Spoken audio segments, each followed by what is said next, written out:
Manhunt for Bates intensified last night when police say he forced his way into a home at the Cambridge Wood Apartments, tied up 4 men, and raped 4 women. He also entered an apartment at Eagle Point Apartments. Then police say he burst into a home at the Fairway Oaks apartment during a party and forced 25 people into a bedroom at gunpoint. Our Ashley Glass spoke with one of Bates' victims and joins us live at the Fairway Oaks Apartments. Ashley?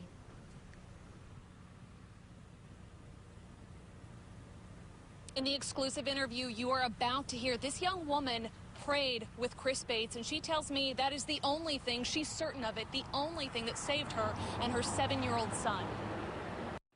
She didn't want to show her face, but says when faced with a man threatening rape and her 7-year-old son sleeping in the very next room, this one question came to her. I asked him if he believed in God. That question sparking 30 minutes of prayer with Chris Bates.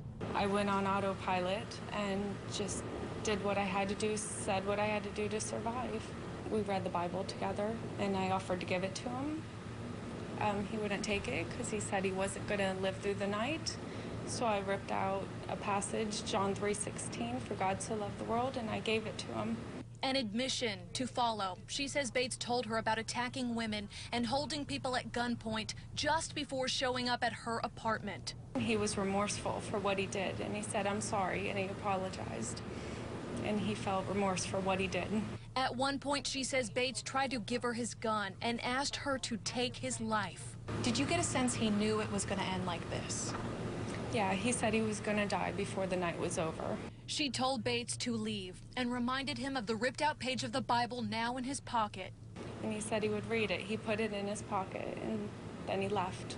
God was definitely protecting me last night and taking care of me, making sure me and my son were safe. I spoke with that young woman no more than an hour after police caught and ultimately killed Chris Bates. She tells me she will forever be grateful that that troubled young man likely died with the Word of God in his pocket. Live in Tampa, Ashley Glass, ABC Action News. Ashley, thank you.